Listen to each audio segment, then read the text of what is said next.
East in the war. You are far from the civilization. We are a nation of civilization.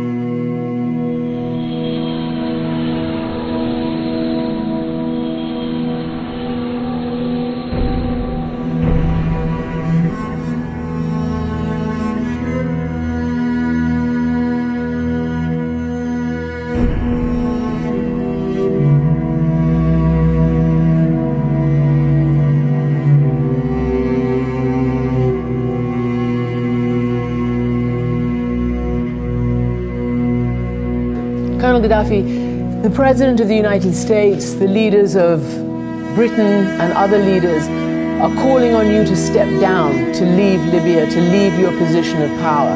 Will you do that?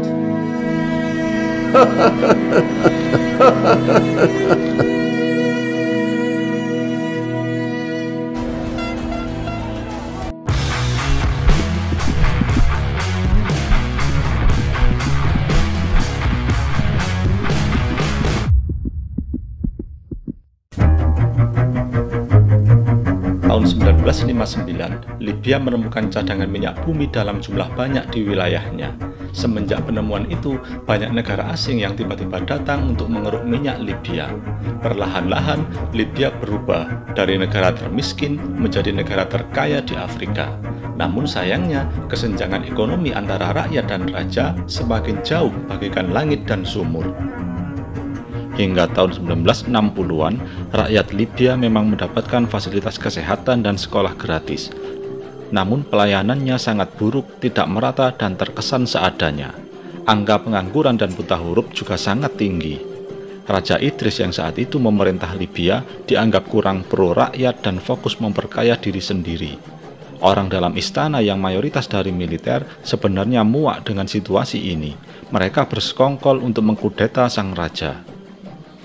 Tepat pada hari Senin Pahing 1 September 1969, kudeta itu terjadi. Kudeta itu dimotori oleh seorang perwira muda bernama Muammarul Qaddafi, atau lebih mudah disebut Muammar Gaddafi, dan disupport oleh 70 perwira lainnya. Raja Libya yang saat itu bertolak ke Turki untuk berobat tidak pernah kembali lagi ke istana untuk selamanya. Saat istana kosong, Muammar Gaddafi dan kawan-kawannya mengambil alih pemerintahan di Benghazi dan membubarkan sistem monarki. Hanya dalam hitungan hari, semua kota telah diambil alih dan dikuasai sepenuhnya oleh militer. Semenjak pemerintahan dipegang Muammar Gaddafi, Libya berubah menjadi anti-imperialisme barat dan cenderung mengedepankan persatuan Arab dan persatuan Afrika. Pada masa awal pemerintahannya, Gaddafi langsung membuat kebijakan besar. Gaddafi langsung mengusir orang Italia yang ada di Libya. Disusul kemudian pengusiran komunitas Yahudi di Tripoli. Tak lama setelah itu, pangkalan militer Inggris dan Amerika di Libya juga ditutup paksa. 2 tahun kemudian, Gaddafi memanggil para pemilik perusahaan minyak untuk melakukan negosiasi ulang terhadap kontrak pembagian hasil. Jika tidak mau, maka perusahaan itu harus angkat kaki dari Libya. Perusahaan minyak yang mayoritas dari barat itu harus rela menambah persentase keuntungan untuk pemerintah Libya. Sebagian perusahaan yang menolak juga langsung dinasionalisasi atau dimiliki pemerintah Libya sendiri. Dari kebijakan ini, Libya mendapatkan banyak pemasukan baru dalam jumlah besar. Secara umum, di era Gaddafi, warga Libya cenderung makmur dan berkecukupan. Bahkan jumlah orang miskin di Belanda lebih banyak dari jumlah orang miskin di Libya. Pertengahan tahun 1984, Muammar Gaddafi memulai sebuah proyek besar. Ini adalah proyek lama yang baru bisa dilakukan, yakni membuat saluran irigasi terbesar di dunia. Proyek yang dilabeli Great Man Made River ini membuat banyak rakyat Libya gembira luar biasa. Bayangkan saja, di tengah sulitnya mencari sumber air di Afrika, tiba-tiba ada pemimpin revolusioner yang membuat gebrakan baru dengan mengadakan proyek air bersih dalam skala besar.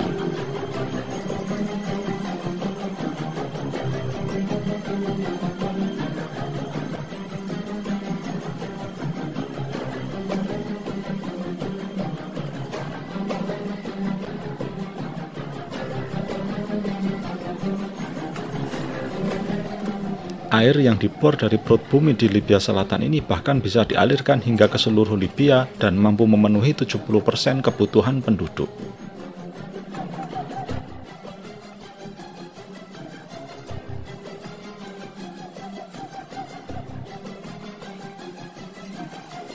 Muammar Gaddafi juga mengembalikan sebagian hukum Islam sebagai aturan yang berlaku seperti larangan terhadap alkohol dan perjudian. Di sisi lain, Gaddafi membebaskan aktivitas perempuan serta meluncurkan program sosial guna meningkatkan taraf hidup masyarakat. Yang membuat sebagian rakyat jengkel saat itu, Gaddafi dianggap terlalu membatasi gerak-gerik rakyat dan sensor media yang berlebihan dalam pemberitaan tentang Timur Tengah. Warga Libya dibatasi agar tidak bisa memiliki rumah lebih dari satu. Jika ada perusahaan perorangan yang tumbuh besar, langsung dinasionalisasi atau dimiliki negara. Dari sinilah mulai banyak warga Libya yang SDM-nya menengah ke atas melakukan eksodus ke negara lain, termasuk ke Eropa untuk meningkatkan taraf hidup dan bekerja dengan bebas.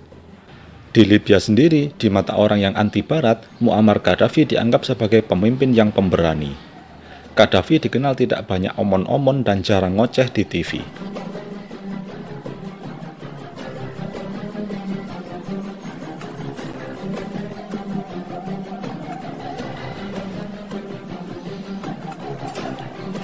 Karena backgroundnya dari militer, tidak heran apabila Gaddafi punya kecenderungan untuk memperkuat pertahanan negara dan pamer kekuatan dengan melakukan perang dengan tetangganya.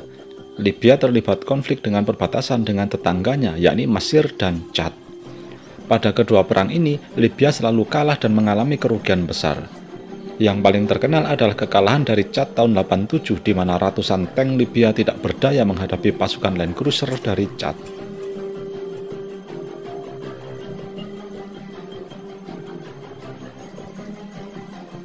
Pada perang yang dikenal dengan Perang Toyota ini, Libya saat itu mengalami kerugian sangat besar dan menanggung rasa malu yang luar biasa. Selama tahun 70-an hingga tahun 80-an, pemerintahan Gaddafi membiayai kelompok-kelompok anti-monarki dan berbagai gerilyawan atau pemberontak di berbagai belahan dunia. Kelompok-kelompok ini sebagian besar sudah diberi label teroris oleh negara barat.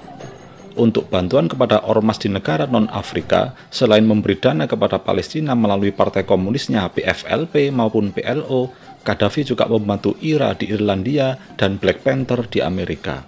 Sebagai respon, Amerika menjatuhkan sanksi embargo terhadap Libya, dan hubungan antara kedua negara ini terus memburuk. Di dalam buku Aceh di Mata Dunia yang ditulis oleh Hasan Tiro pada tahun 1986, puluhan pemuda Aceh yang dikomandoi oleh Hasan Tiro melakukan pelatihan militer di kamp Tanjura, Libya. Ada beberapa gelombang rombongan saat itu. Jika ditotal dari tahun 86 hingga tahun 90, lebih dari 500 pemuda Aceh yang hijrah ke Libya untuk mengikuti pelatihan. Semua fasilitas dan peralatan disediakan oleh Muammar Gaddafi. Pertinyi, bagaimana ceritanya orang Indonesia bisa dapat fasilitas dan pelatihan militer gratis di sana? Usut punya usut, Presiden Libya Muammar Gaddafi punya hutang budi kepada deklarator GAM Hasan Tiro. Bertahun-tahun sebelumnya, ketika terjadi perselisihan antar etnis di Libya, Hasan Tiro lah yang menjadi penengah. Dia berhasil menyelesaikan dengan baik. Bahkan Hasan Tiro diberi kehormatan sebagai orang pertama yang memasang tapal batas antar dua etnis yang bertikai di Libya. Bagaimana ceritanya seorang Hasan Tiro bisa disegani oleh Libya? Nama Hasan Tiro dikenal di Arab dan Timur Tengah setelah tahun 1973. Raja Faisal dari Arab Saudi mengangkat Hasan Tiro sebagai penasehat agung Muktamar Islam sedunia. Dari sinilah Hasan Tiro dikenal dan menarik perhatian Muammar Gaddafi. Nah, ratusan pemuda Aceh alumni Libya tadi kemudian pulang ke Aceh dan membentuk TNA, Tentara Nanggro Aceh. Mereka adalah sayap militer GAM. Karena mendapatkan pelatihan bertahun-tahun, maka jangan heran kalau TNI sendiri sempat beberapa kali mengalami kesulitan saat melawan GAM. Oke, kita kembali lagi ke Libya. Tahun 80-an, sentimen Gaddafi terhadap Barat semakin ditampakkan. Hal ini ditandai dengan terjadinya berbagai serangan terhadap fasilitas Amerika. Pada tahun 1981, Amerika menemukan bukti plot terorisme yang disponsori oleh Libya terhadap Amerika, termasuk upaya eksekusi yang direncanakan terhadap pejabat Amerika dan rencana pengeboman di pesta dansa warga Amerika di kedutaan Amerika di Khartoum, Sudan.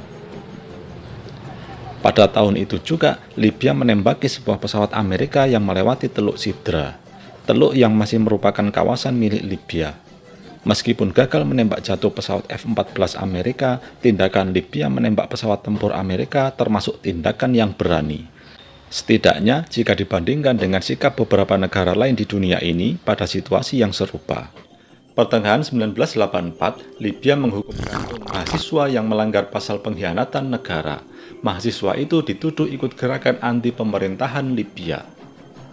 Karena dianggap tidak layak dihukum gantung, keesokan harinya puluhan orang melakukan aksi damai menentang kebijakan Gaddafi ini. Demo yang berlangsung di depan kantor kedutaan Libya di kota London ini berjalan tertib tanpa kekerasan. Sebelum akhirnya ada tembakan dari dalam gedung yang mengarah ke demonstran dan mengenai seorang polwan Inggris. Polwan tersebut meregang nyawa. Gedung kedutaan Libya ini kemudian dikepung selama 11 hari sebelum para diplomat dan warga Inggris di dalamnya berhasil keluar dalam keadaan selamat. Pada bulan Desember 1985, 5 warga Amerika tewas dalam serangan teror serentak di Bandara Roma dan Wina. Serangan ini diprakarsai oleh Abu Nidal dari Palestina dan disupport oleh Gaddafi. Libya jelas disalahkan, dan Presiden Amerika saat itu, Ronald Reagan, memerintahkan untuk memperluas sanksi dan membekukan aset Libya yang ada di Amerika. 24 Maret 1986, pasukan Amerika dan Libya kembali bentrok di Teluk Sidra, dan 4 kapal penyerang Libya ditenggelamkan. Ketegangan semakin meningkat pada 2 April 1986, ketika pesawat TWA penerbangan 840 meledak di atas langit Yunani. 4 orang Amerika tewas saat itu setelah badan pesawat yang berlubang akibat ledakan menyebabkan keempat penumpang terlempar keluar dan jatuh ke daratan, termasuk seorang anak kecil. Serangan ini dikoordinir oleh Abu Nidal juga. 5 April 1986, Libya melakukan serangan lagi. Kali ini serangan dilakukan di sebuah diskotik di kota Berlin, Jerman. Diskotik ini adalah tempat yang sering dikunjungi oleh tentara Amerika. Serangan itu melukai 229 pengunjung dan menewaskan 3 orang, di mana 2 korban jiwa diantaranya adalah tentara Amerika. Amerika semakin panas. 9 hari kemudian, Amerika membalas teror itu dengan melakukan serangan sporadis melalui udara ke target-target penting di Libya, termasuk di kediaman Muammar Gaddafi. 100 jet tempur dari Angkatan Udara dan Angkatan Laut Amerika dikerahkan dalam serangan yang berlangsung selama 1 jam itu. Belasan orang meregang nyawa, termasuk putri angkat Muammar Gaddafi. Your government is a terrorist government. Reagan is the biggest terrorist in the world. You are far from the civilization. We are a nation of civilization. Cukup sampai di situ? Tentu saja tidak. Tahun 1988, pesawat komersil Pan Am dengan nomor penerbangan 103 yang berangkat dari London ke New York meledak di atas kota Lockerbie, Skotlandia. Pesawat tersebut meledak dan jatuh berkeping-keping hanya 1 jam setelah keberangkatan pada hari Rabu Pon 21 Desember 1988. Sebanyak 259 penumpang tewas dalam insiden tersebut. 189 diantaranya merupakan warga Amerika. Selain itu, 11 warga sipil di darat juga tewas tertimpa bagian pesawat yang jatuh secara tak terduga dari langit. Pesawat tersebut meledak di atas ketinggian 31.000 kaki saat sebuah bom yang disembunyikan di tape recorder meledak di dalam area kargo. Pihak berwenang meyakini bahwa bom tersebut diletakkan oleh teroris yang lolos dari pemeriksaan keamanan di Bandara Malta. Ada 2 spekulasi awal tentang siapa pelaku pengeboman saat itu. Pertama, mereka menduga tindakan tersebut merupakan aksi balas dendam terhadap serangan di Libya pada tahun 1986. Kedua, ini merupakan aksi balas dendam atas insiden salah tembak oleh Amerika yang menghancurkan pesawat Iran Airlines dan menewaskan 290 penumpang di Teluk Persia. Saat itu, kedua kemungkinan ini sama-sama masuk akal. Sebelum akhirnya penyelidikan di awal tahun 90 mengklaim bahwa 2 warga negara Libya, Abdel Basset Ali Al-Megrahi dan Lamin Khalifa Fhimah sebagai tersangka. Libya saat itu menolak menyerahkan keduanya untuk diadili di Amerika. Keputusan Libya ini melahirkan perundingan yang alot dan membuat Libya mendapatkan sanksi ekonomi dari PBB. Tahun 1999, barulah Muammar Gaddafi mau menyerahkan kedua orang ini untuk diadili, dengan syarat pengadilan harus digelar di tempat netral. Singkat kata, pengadilan digelar di Belanda dengan perangkat persidangan dari Skotlandia. Hasilnya, Al-Megrahi dihukum seumur hidup, sedangkan Fhimah dibebaskan karena kurangnya bukti. Kurang puas dengan vonis ini, PBB dan Amerika Serikat menuntut tanggung jawab atas pengeboman tersebut kepada pemerintah Libya. Libya dituntut membayar 8 juta dolar Amerika kepada tiap keluarga korban. Adapun maskapai Pan Am Airlines yang bangkrut pada tahun 1991 menerima ganti rugi dari pemerintah Libya pada tahun 2006 sebanyak 30 juta US dollar.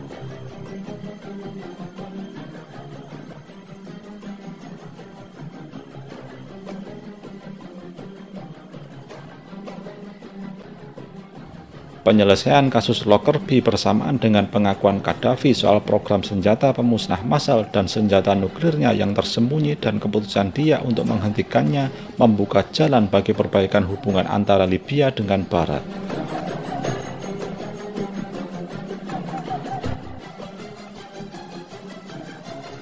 Al-Megrahi yang sebelumnya divonis mati, kemudian oleh pemerintah Skotlandia dibebaskan pada tahun 2009 atas dasar kemanusiaan. Al-Megrahi mengalami sakit parah akibat kanker prostat. Hidupnya divonis tinggal beberapa bulan lagi.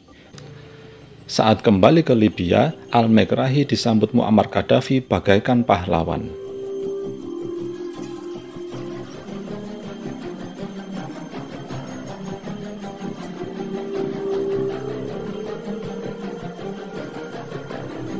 Al-Megrahi kemudian meninggal di Libya pada tahun 2012. Abu Agela Mas'ud Her al-Marimi, anggota intelijen Libya yang merancang dan membuat bom di pesawat Lockerbie, baru ditangkap pada tahun 2020 dan dibawa ke Amerika. Dari kejadian-kejadian di atas, kalian pasti bisa mengira-ngira pihak Barat suka atau tidak kepada Gaddafi. Kliwon demi kliwon berlalu. Di Libya sendiri, Gaddafi juga memiliki haters. Perlu diketahui, Muammar Gaddafi ini memimpin Libya dengan cara diktator. Artinya, kekuasaannya absolut. Tidak ada pihak oposisi, tidak ada partai, tidak ada kritik dari lembaga legislatif, tidak ada check and balance sebagaimana di negara kita. Yang memilih Gaddafi sebagai pemimpin juga dirinya sendiri, bukan dipilih MPR atau dicoblos oleh rakyat langsung. Batas kepemimpinannya juga tidak ada, semuanya terserah Gaddafi. Yang menjadi masalah, ketika pemimpin tersebut terlalu berlebihan memperkaya diri dan keluarganya, maka kecemburuan sosial akan tercipta, terutama dari kalangan bawah dan generasi muda yang kritis. Sekarang kita meloncat jauh ke depan. Tahun 2009, Muammar Gaddafi yang mendambakan persatuan Arab akhirnya bergeser haluan dengan memprioritaskan persatuan Afrika. Gaddafi mengawali langkah berani dengan merangkul negara-negara Afrika untuk menghidupkan kembali Uni Afrika yang sebelumnya mati suri. Selain memperkuat hubungan dan bisnis antar negara Afrika, Gaddafi juga bercita-cita memiliki mata uang sendiri untuk Afrika. Keinginan untuk membuat dinar emas Afrika ini dengan sendirinya akan membuang mata uang dolar Amerika sebagai alat transaksi antar negara. Karena nilai ekspor minyak Libya termasuk tinggi, tentu saja perubahan mata uang ini bisa mempengaruhi nilai dolar Amerika. Bisa ditebak, Paman Sam tidak akan diam begitu saja. Seperti halnya yang terjadi pada Saddam Hussein, Muammar Gaddafi juga tidak luput dari rencana penggulingan. Hal ini bisa dilihat dari bocornya email Menteri Luar Negeri Amerika saat itu, Hillary Clinton, kepada NATO. Dalam email yang bocor ke publik tersebut, Hillary mengisyaratkan bahwa keinginan Libya untuk membuat dinar emas Afrika harus dicegah. Kliwon demi kliwon berlalu, hingga awal tahun 2010 banyak kritikus Gaddafi yang ditangkap. Dari sini juga pembenci Gaddafi semakin bermunculan, terutama aktivis pro-demokrasi. Mereka yakin bahwa kekayaan alam Libya yang luar biasa banyak akan lebih maksimal lagi jika dikelola oleh profesional, bukan oleh pemimpin yang dipilih oleh dirinya sendiri. Mereka menginginkan pemimpin dipilih oleh rakyat. Para haters ini juga menganggap bahwa sang pemimpin dan keluarganya terlalu berlebihan mengambil kekayaan negara untuk kepentingan pribadi dan keluarganya. Gaddafi bahkan sempat dinobatkan sebagai pemimpin negara terkaya di dunia setelah Raja Arab, Raja Thailand, dan Sultan Brunei. Tidak perlu kaget, di hadapan uang semua manusia sama. Semua bisa melakukan penyelewengan, hanya kesempatan dan peluangnya saja yang berbeda. Tanda-tanda jatuhnya rezim Gaddafi adalah munculnya Arab Spring, yakni musim revolusi di Timur Tengah yang dimulai dari Tunisia. Diktator Tunisia, Zainal Abidin Ben Ali, tumbang di tangan rakyatnya sendiri pada Januari 2011. Tetangganya, Mesir, juga tidak jauh beda.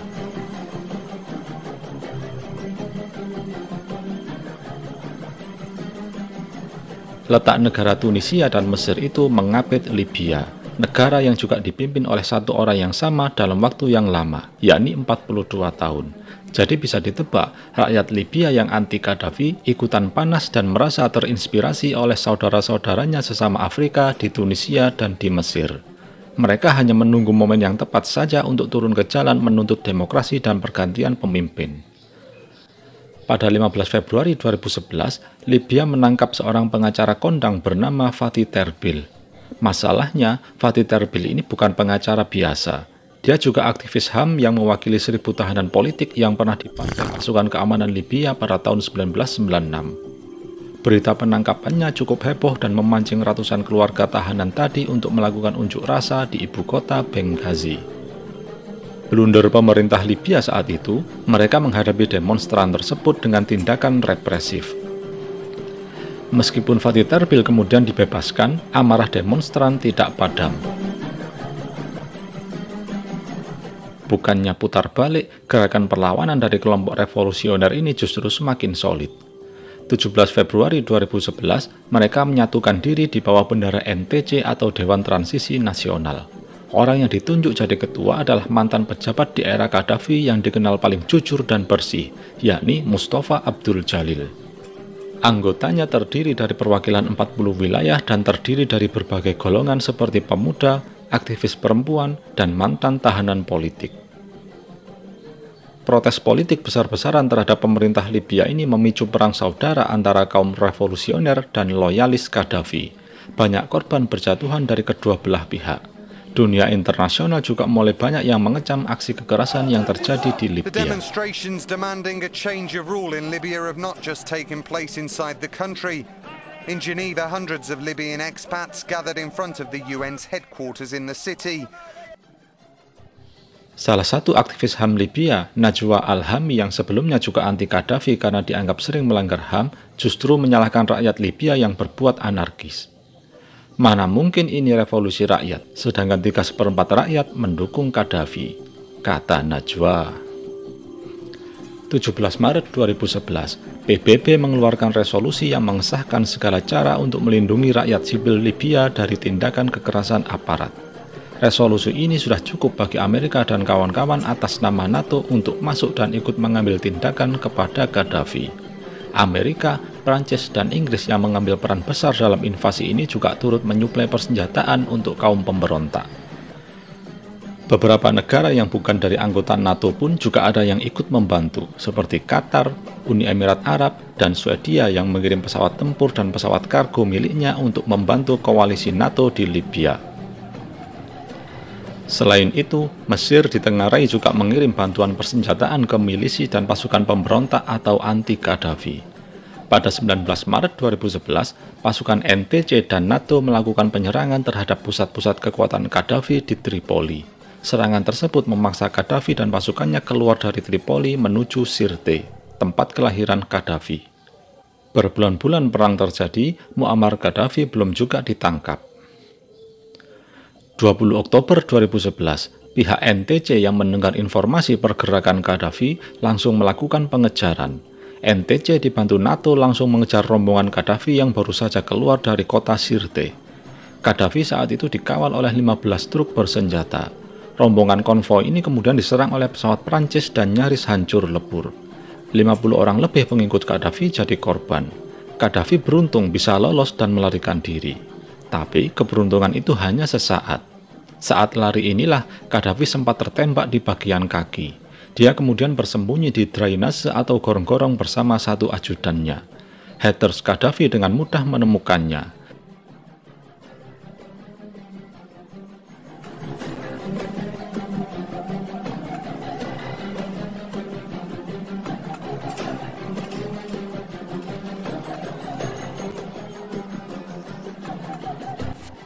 Gaddafi yang sebelumnya sudah lemas tak berdaya, langsung KO saat itu juga. Setelah meninggal dunia, jenazah Muammar Gaddafi disimpan di ruangan pendingin daging di sebuah pasar di kota Misrata. Selain jenazah Gaddafi, ada juga jenazah salah satu putranya, Mu'tasim Gaddafi, dan satu pejabat militer Libya.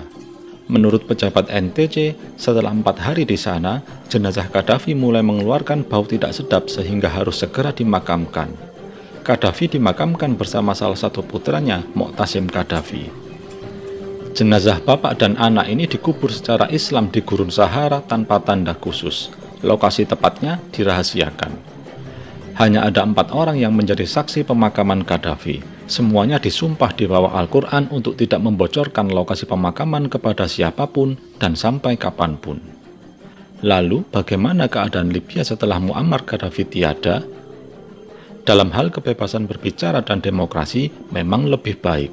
Tapi kebanyakan rakyat Libya justru terperosok ke dalam jurang penyesalan karena ekonomi hancur dan kedamaian tidak ditemukan. Libya bertahun-tahun mengalami perang saudara. Warga Libya yang pemikirannya sedikit maju justru memilih keluar negeri untuk mengadu nasib daripada terus-terusan berada di Libya yang tidak jelas kapan akan membaik.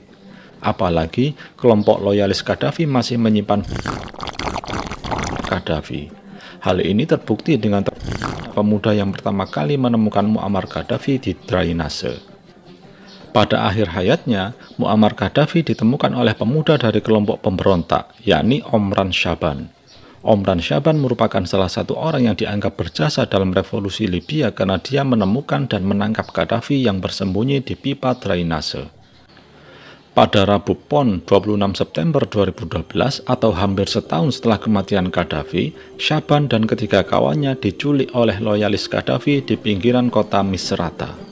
Keempat pemuda ini kemudian dimasukkan ke dalam karung dan dibawa ke markas loyalis Gaddafi di Bani Walid. Loyalis Gaddafi pun dengan mudah membungkus Omran Shaban. Pemerintahan baru Libya yang saat itu baru terpilih langsung memerintahkan polisi dan tentara untuk mencari Omran dan kawannya yang diculik.